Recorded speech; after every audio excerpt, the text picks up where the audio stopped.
Imagine you spend years becoming a pilot, then get assigned the plane everyone underestimates. And you?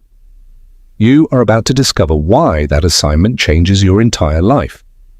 Because the A-10 is not the airplane you choose to look cool. You choose it when you want to be close enough to matter. And your first lesson is simple. Nobody hands you that seat.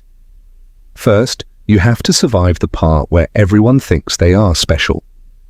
You arrive as an officer candidate with a dream bigger than your confidence. Then the training begins, and suddenly, your brain belongs to aviation. Every mistake becomes a lesson. Every lesson becomes another test. And you keep asking yourself one question: will I even get a jet? Because here's the part nobody tells you. Your dream is not the final decision. Your performance matters. Your instructors matter. Even the Air Force's needs matter. So imagine you are sitting in that room. A folder lands in front of you. You open it, and there it is, a 10. Your friends see a weird-looking airplane. You see a machine built around one question: can you stay focused? Because this aircraft was designed specifically for close air support. That means your job is not simply flying high and looking impressive. Your job is staying connected to the people who need support below. And that changes the way you think about every single flight. Now, you are not just learning to fly, you are learning to make decisions when your brain wants to panic. And trust me, you will get tested. At first, the A-10 feels enormous. Then the cockpit closes and suddenly the entire world becomes switches, screens, and noise. You look down, you breathe.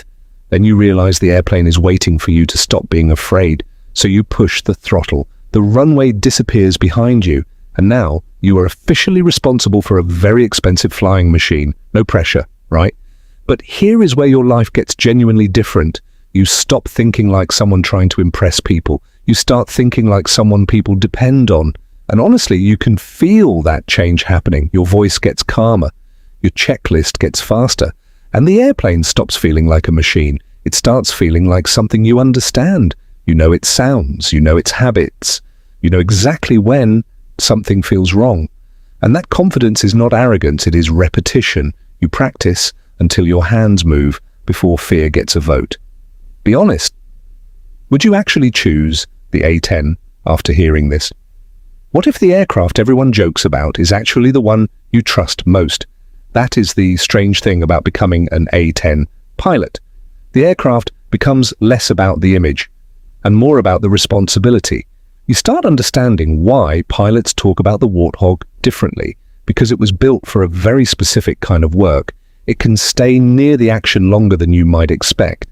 And when you are flying it, time feels completely different. You are constantly listening, watching, thinking 3 steps ahead, and you quickly learn that communication is not optional.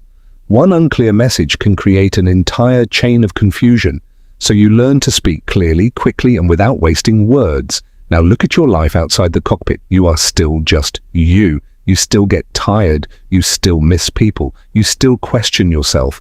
But tomorrow, you still show up. That is the part people watching from the outside never see. They see the aircraft. You feel the years that got you there. And then one day, you are no longer the new pilot. Someone else is standing where you stood, and suddenly they are looking at you for answers. That is when you realize the job changed you. Not because you became fearless, because you learned what to do while fear was still there. And maybe that is the real secret of the Warthog pilot. You are not chasing the coolest airplane. You are chasing the place where your skills actually matter. And if you're watching this thinking, I could never do that, you might be missing the point. Nobody starts confident. You become confident after doing the hard thing repeatedly. You learn, you fail, you return. Then one day, someone calls you a pilot, and you realize they are talking about you. Years later, you still remember that first assignment folder, the nervous hands, the confused face, the tiny moment where you wondered if you had made the wrong choice. Then you look at the Warthog again, and suddenly you understand. This was never about looking impressive. It was about becoming the person who stays calm when everyone else needs you. Now be honest. Would you choose the A-10 or walk away? Tell me why. Like, subscribe, share this with someone who would choose the A-10, and comment below, would you actually take the seat?